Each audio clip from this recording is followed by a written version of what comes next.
Hello नमस्कार दोस्तों। अब आज है 16 अक्टूबर और सभी को इंतज़ार था बीएसएफ HCRORM वालों को री मेडिकल की डेट का।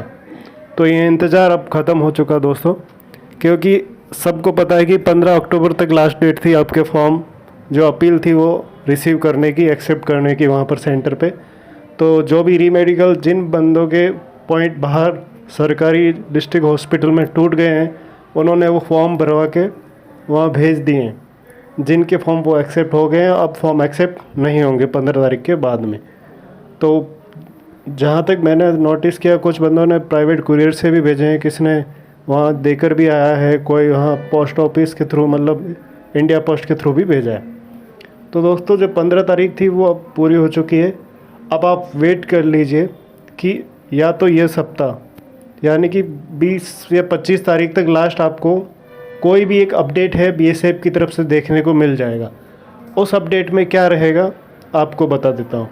जैसा कि एक नोटिस या कॉरिगेंडम आएगा, तो उस नोटिस में क्या रहेगा, जैसे एसएससी जीडी का भी वैसे ही आता है, बीएसएफ का भी वैसे ही आएगा।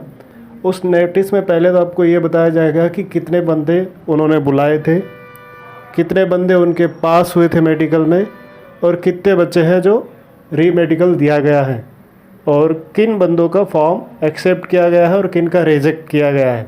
तो ये पूरा डेटा वो अपने वेबसाइट पे डाल देंगे। और अधिक जानकारी के लिए ना आप उनकी website day by day check करते रहिए, और मैं भी आपको अपडेट करता रहूँगा।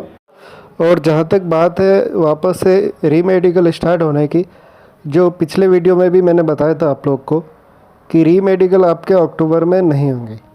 री मेडिकल की जो डेट है वो अक्टूबर लास्ट तक आपको आ जाएगी, लेकिन जो आपके री मेडिकल स्टार्ट होंगे ना, वो आपके नवंबर फर्स्ट या सेकंड वीक में हो सकते हैं।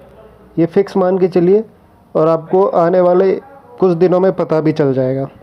अब बात करते हैं अपन री मेडिकल वाले बच्चों की, जिन्होंने वहाँ पर अपील भेजी है अपनी।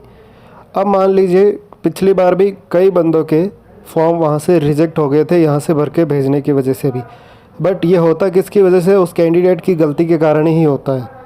उसको पता नहीं होता है, उसको पूरा अच्छे से समझाया जाता है कि कैसे फॉर्म को भरना है, क्या क्या डिटेल्स भरना है और क्या क्या डेटा उसके साथ भेजना है। मान लीजिए डीडी हो गया, पर्टिकुलर कुरियर से हो गया, या स्पीड पोस्ट से हो गया। जिस जगह पे डॉक्टर की पूरी डिटेल्स भरनी होती है, पूरा सील लगवाना होता है, और डिस्ट्रिक्ट गवर्नमेंट हॉस्पिटल का होना चाहिए डॉक्टर।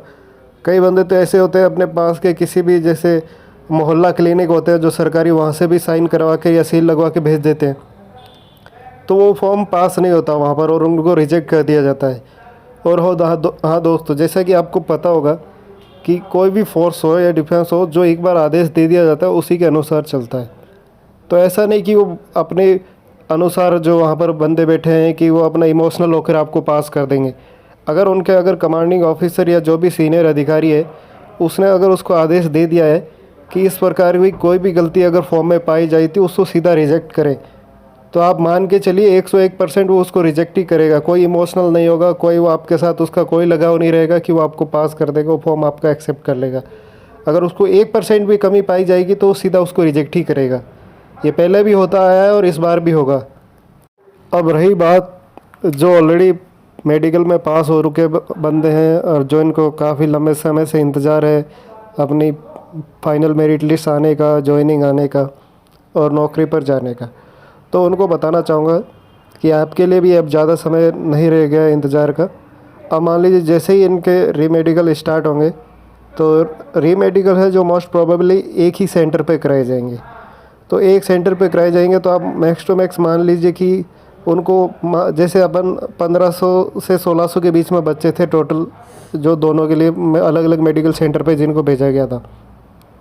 अब मान लीजिए जिनको री मेडिकल दिया उनमें आप मैक्स टू मैक्स कितने मानते हैं, 600 से 700 बच्चे, तो उनको एक ही सेंटर पे कराया जा सकता है। और उनमें भी 600 में से 700 में से भी अगर किसी को री मेडिकल दिया होगा ना, तो उनमें से भी कई बंदे 100 से 150 बंदे तो ऐसे होंगे जिनका पॉइंट बाहर वाले डॉक्टर ने तोड़ा ही नहीं होगा, क्योंकि वो भी डिस्ट्रिक्ट लेवल का गवर्नमेंट हॉस्पिटल का डॉक्टर होता है। और ऐसा अगर मेन फर्जी पॉइंट है तो वो पास नहीं करेगा, किसी भी हद तक आप चले जाइए वो पास नहीं करेगा आपको। तो मान लीजिए 600 से 700 बंदों को अगर री मेडिकल दिया गया है, तो उसमें से 200 बंदे, हाँ जी दोस्तों, 200 कैंडिडेट ऐसे होंगे जो अपना फॉर्म ही नहीं भेज पाए होंगे।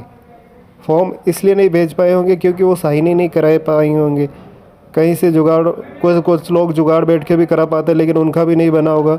तो और इतना टाइम में कुछ हो भी नहीं पाता है। पिछली बार ज़्यादा वक्त मिल गया था, लेकिन अब 10 से 15 दिन के अंदर अंदर वहाँ भेजना भी पड़ता है, तो इस वक्त के दौरान वो हो नहीं पाता है। तो मान लीजिए आपको जो रीमेडिकल अब जिनके लिए शेड्यूल होगा वो 400 से 500 बंदे होंगे और उनको 10 दिन के अंदर अंदर रीमेडिकल कराया जा सकता है, जो कि मोस्ट प्रोबेबली मैंने पहले भी कहा है कि दिल्ली सेंटर पे होना चाहिए। ठीक है, और बस यही कहना चाहूँगा कि आप वेट कर लीजिए, 7 से 10 दिन के अंदर अंदर आपको पता चल जाएगा कि डेट कब आएगी और पूरा अपडेट आ जाएगा उनकी तरफ से नोटिस देके।